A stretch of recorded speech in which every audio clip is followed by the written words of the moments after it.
Si l'espérance de vie pouvait se monnayer, vous l'échangeriez, vous?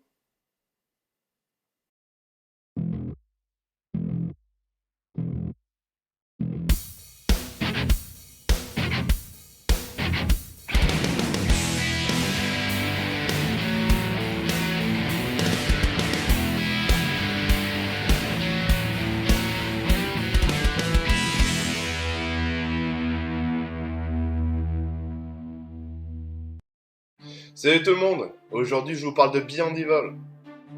Écrit par Miura et dessiné par Ogino, Beyond Evil est prépublié dans la Manga Box avant d'être compilé en 4 tomes par Kodansha. Il est édité en France par Kazé.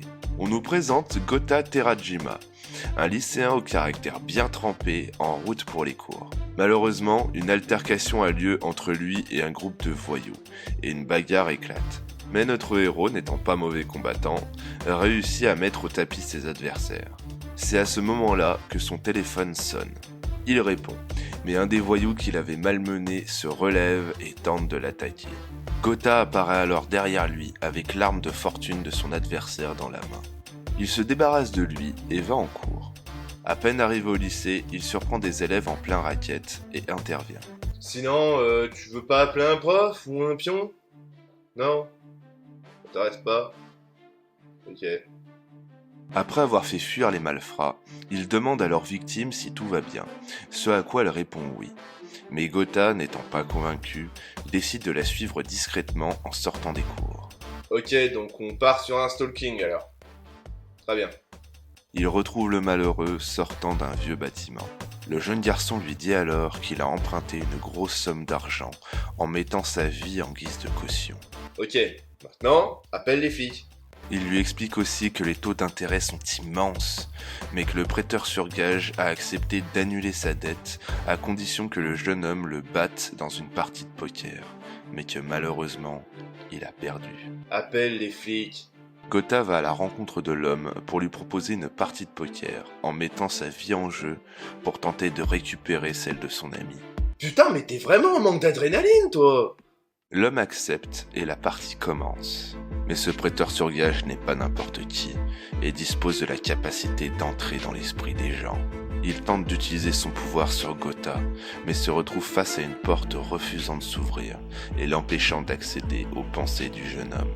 Il décide de se rabattre sur son ami, mais au moment de découvrir le jeu de son adversaire, un homme mystérieux le stoppe. Pris de panique, il met un terme à la partie et s'attaque aux deux lycéens. Mais fort heureusement, un étrange homme nommé Victor fait son entrée et s'occupe de mettre l'escroc hors d'état de nuire.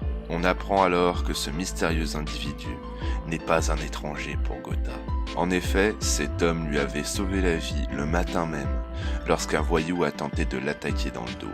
Il avait figé le temps pour le secourir et lui avait fait signer un contrat qui le mettait à son service. Une fois toute cette histoire terminée, Victor demande à Gotha d'éliminer son camarade. Il refuse dans un premier temps, mais finit par accepter et par prendre l'épée qui lui tendait. Mais il décide de trahir l'homme et parvint à lui trancher la tête. Après s'être remis de leurs émotions, les deux lycéens partent chacun de leur côté. Une voiture s'arrête alors près de Gotha. Il s'agit de Victor. Il dit alors au jeune homme qu'il a fait le bon choix en épargnant son camarade et qu'il apprécie son intégrité. Il lui dit alors qu'il le rappellera quand il aura de nouveau besoin de lui.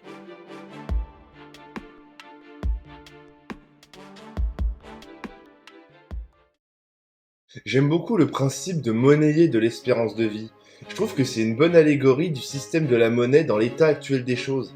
Avoir besoin d'acheter les ressources qui nous permettent de vivre et devoir donner de son temps, parfois même de sa santé, et donc réduire notre espérance de vie pour de l'argent.